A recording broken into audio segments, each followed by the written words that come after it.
Hi everybody, I wanted to make a quick video because I've gotten more and more comments on this particular concern associated with Upwork, and there's a lot of conjecture out there, and so I thought it would be better to just reach out to Upwork directly in this situation. In the past, pretty much anyone who could apply to be a freelancer on Upwork and could verify their identity would be able to get their profile set up and begin bidding on jobs. However, I've heard from more and more new freelancers lately that that's no longer possible, that Upwork is actually vetting freelancers and determining whether or not there is enough demand.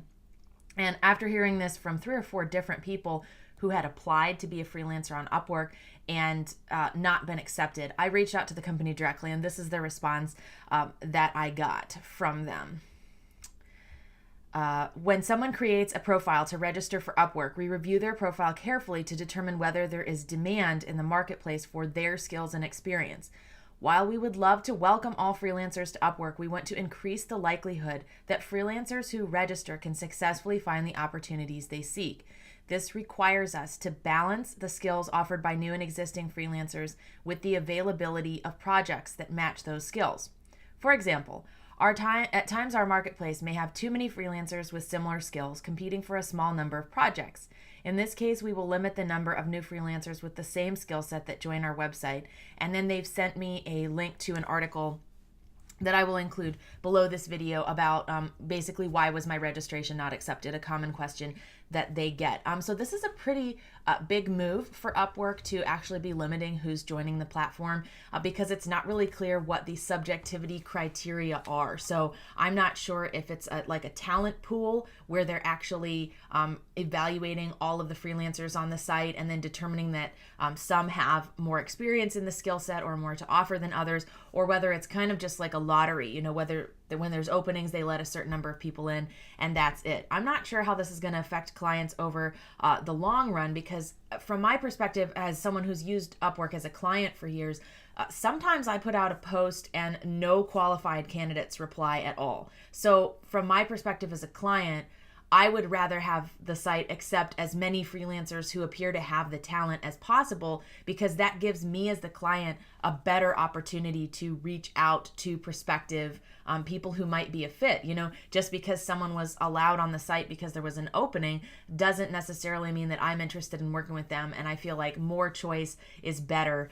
So until further information comes out from Upwork, and I am going to ask for more details about, how they're deciding whether it's arbitrary or not. I would continue, one of the things I've always recommended to freelancers is that Upwork can be a great place to land business. However, it should never be 100% of your business. There's way too much risk there, putting all your eggs in one basket. What if Upwork folds? I'm not saying that that's going to happen, but that was one of the things that encouraged me to diversify my business a couple of years ago. Back when it was Freelance, I thought, well, what if this website goes under? What if they declare bankruptcy? Then I've lost all my ability to land jobs. So use this as an opportunity to branch out from Upwork if you're interested in becoming a freelancer. Still keep it on the back burner as something where you may want to go back and see if they have openings again, but I would really encourage you to look into other marketing methods. So you should still have a website with a portfolio. If you can't afford to put together a website and you have published work, so things that are under your own byline, Contently is a great place to build kind of a free portfolio. You can drag and drop all your published works. That is really great if you've been on other guest blogs, if you're writing for Huffington Post, if you've been on Business Insider, etc. But if you haven't done that and you just need a place to showcase your work, just develop a website using WordPress or Squarespace. Those are 2 things I go through in my Write Down to Business course, how to easily set up a functioning freelance writing website. You can still rely on methods like LinkedIn and Facebook groups and other places to market your work. I don't think this is the end of Upwork by any means. I think Upwork is struggling to find their place in the market right now. They had a really defined, clear product as Freelance, and now that things have changed, there's been a lot of complaints from freelancers as well as clients. A number of my clients just find Upwork to be really clunky and difficult to use. And as I've shared from my perspective, hiring people on the site, it also has been a little bit challenging to find somebody high quality for my projects. I've been very lucky that about 6 months ago, I did find 2 great contractors that I work with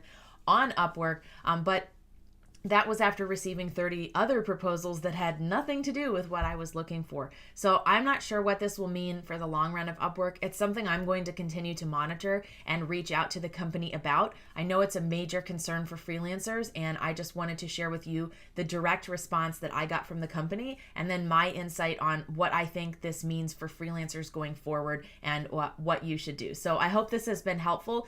Continue to reach out to me with questions about Upwork. If you already have been approved on Upwork and you're concerned about being able to leverage your profile, the good news is you have been let in the gate. So I encourage you to use this opportunity to make the most of it and really begin to build your business on the site, especially because it does seem like they are cracking down and limiting the number of opportunities. And it's a little bit confusing. How exactly are they doing this? How are they determining who's let on and what the demand is? I'm not sure how that's going to work over the long run for them or their clients, but it's something I will continue to monitor.